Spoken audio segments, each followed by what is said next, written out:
Thanks for joining us. I'm Kim Christensen. And I'm Kyle Clark. Tonight, a community in Thornton is mourning the loss of a 14-year-old boy killed in a hit and run over the weekend. 9 News reporter Shalima Maharaj joins us after speaking with the boy's mother. Shalima. Good evening. Elena Benally tells me that her son was a student in the 9th grade at North Glen High School. He was an only child, and she described him as a gentle giant who loved his family, his community, and football. He was my everything, my world. Elena Benally can hardly believe it. I was out with some friends and my brother called me and told me to come home. And I came home and then he said, give me a hug. It's about Jaden. Her 14-year-old son, Jaden Marujo, is no longer by her side.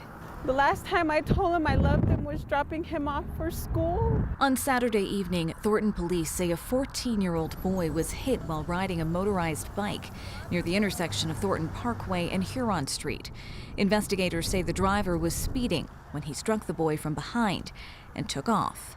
I hope you get what you deserve. He was just a baby, my baby. The 23-year-old driver has since been identified by police as Jeremy Nobles Jr. Elena says Jaden was on his way to a friend's house when he was hit. There's people walking on their bikes, scooters. Just watch out for everybody. You could save a life. Now, Nobles Jr. is facing a number of serious charges, including careless driving causing serious bodily injury or death. Shalima Maharaj, 9 News. There is proposed legislation at the state and federal level in response to the shooting at Evergreen High School. In September, a student shot and injured 2 of his classmates before turning the gun on himself. 75 days before that, the Anti-Defamation League sent a tip about the shooter's online activity to the FBI. That information reached the Jefferson County Sheriff 2 days after the shooting. Democratic lawmakers say they now want faster responses from social media companies to search warrants regarding potential threats. A proposed state law that has yet to be introduced would require information within 24 hours. The federal legislation would include a deadline of 72 hours. Over the past several months, I found myself wondering, what could we have done different? How could we prevent the next one? How can we save lives? And while there's many pieces to that puzzle, here's an answer. Neither the federal or state bills have been formally introduced. At this point, they are just drafts. On the day of the shooting, some people sought cover at a home not far from the school. The community is now reclaiming that space in an effort to help people heal. 9 News reporter Janelle Finch takes us there. September 10th was months ago, but to some, it feels like yesterday. Everyone handles trauma and processes it, and their timelines are all different. The Evergreen Resiliency Center is a connection hub to help for anyone who needs it. Everybody who was either present, everyone who's been impacted by it, and again, that's the entire community. Stephen Stantz is the center's assistant director. He was also a victim advocate who responded to the school September 10th. Stantz says he was tapped that day by the Jefferson County Sheriff's Office. Courtney, their victim services kind of leader, called out to our agency to, just help, all hands on deck. One of my first phone calls when I got in the car was to Chris and the team at VOI. Courtney Hill and Chris Charland worked together to open the center. Resources were immediately available online, but with the help of Charland's nonprofit, Victim Outreach Incorporated, they were able to purchase a space. Sometimes just traditional talk therapy isn't what works for everybody. Navigating trauma is like doing a puzzle. There's a perfect fit for everyone. Stantz is determined to find it. We use this space for a variety of different things. One of them might be sitting down in this space to meet with an advocate or a navigator, go over where people are at, maybe talk about next steps. Stantz says the center is partnering with different agencies to provide what people need. This is something that's, unprecedented in our daily lives. And so we're here to help find the words for that. He says however close September 10th feels for someone, there's a seat at the table for them at the center. Wherever the community need is, we want to be able to meet that. In Evergreen, Janelle Finch, 9 News. Denver topped out in the 70s today, making it the warmest day of the year. I don't even know what to say about it at this point. I mean, Kathy Saban, today just, it felt like spring, right? It did. I mean, it really truly did. felt like a spring-like day, and we think that our biggest snows are ahead of us, but just what a year. I know, we hope. You think you don't know what to say. I mean, we have 5, 6 newscasts in the afternoon, and we're trying to think of new ways to say it was warm and dry again today. But tonight I do have something new to say, and that is the fact that while it is calm and dry in the city, it's snowing in the northern mountains. And wow, Mother Nature has given us a treat with the sunrise, the sunset pictures today, really beautiful pictures coming in. After a day with highs in the 70s, we've dropped into the mid-40s, but our current reading of 49 is still above average, the average high for the date. Now, the winds are coming down along the Front Range, still a factor to the north and east, but that wind, the warmth, the dry weather prompted red flag and fire weather warnings. Those have expired, but now a system's coming in. We've got a little snow on the radar in the northern mountains. Not for Denver. It's a cloudy and mild night tonight, but part of your weather headlines include the chance for rain and snow right here in the city later in the week. Mikaela Shiffrin will begin competing in her 4th Olympic Games tomorrow. One of the greatest athletes to ever call Colorado home is working on a comeback. Our man in Milan, Matt Renew, joins us from Italy. And Matt, Mikaela's fighting back after that devastating injury she had last season. You're right, Kyle and Kim. You know, when you look at Mikaela's career, just the stats, all the World Cup wins, the 5 overall titles, the medals from past Olympics she's already won. It's pure dominance, but there's also been struggle with Mikaela coming back from an injury that left her with a puncture wound to the abdomen and for a short time, a fear of racing. Near Mikaela Way in Avon, Colorado, Mikaela Shiffrin is rebuilding a comeback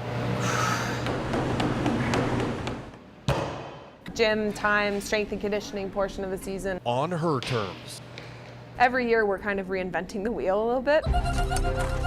At 30, Shiffrin has won more Alpine World Cup ski races than any male or female in history, more than 100 and counting. 106! She has 2 Olympic gold medals, 6 World Championship golds, and while still racing, has been inducted into the Colorado Sports Hall of Fame.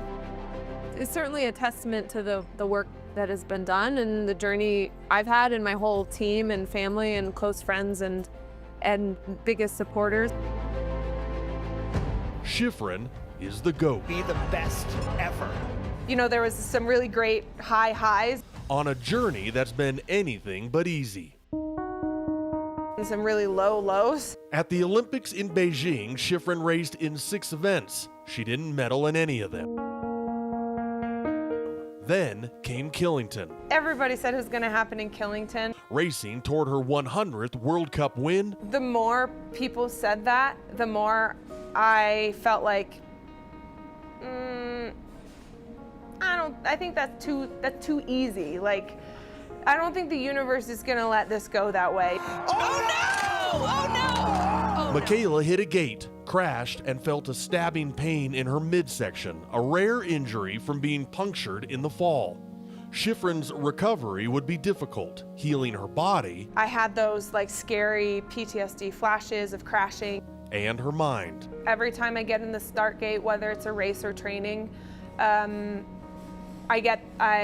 have these like flashes, or it's almost like a memory. This had been more than just a crash, something different, something unlucky, a 1 in a million injury. And they're called intrusive thoughts, and it's a symptom of, or a signal of post-traumatic stress disorder. Getting that moment out of her head would take time. Me proving to myself that more often than not, skiing high-speed GS doesn't end in a puncture wound. And that time has come. Only 3 months after that Killington crash, Shiffrin won her 100th race. Untouchable, unreachable, unrepeatable. An achievement she thinks would have surprised even her late father. I don't think he would have ever thought that I'd get to 100. I don't even know what he'd say. He'd probably be like, it's time to be done. But I'm not done yet. Not even close to being done. In front of her home crowd, Shiffrin won her 104th World Cup at Copper Mountain. Once again, flying down mountains in a sport she loves. The trick that we're all trying to work on is how to dive into that speed and sort of like go headfirst into the vortex. All leading Shiffrin to her 4th Olympic Games in Italy, racing this time on familiar snow. understanding the lay of the land, knowing approximately where your hotel or your house or lodging is going to be. And back in a familiar place atop podiums and racing fast at the Olympics on her terms. Take a look inward and say, like, wow, this is real, this happened, this is now a written part of history. That's a pretty special moment.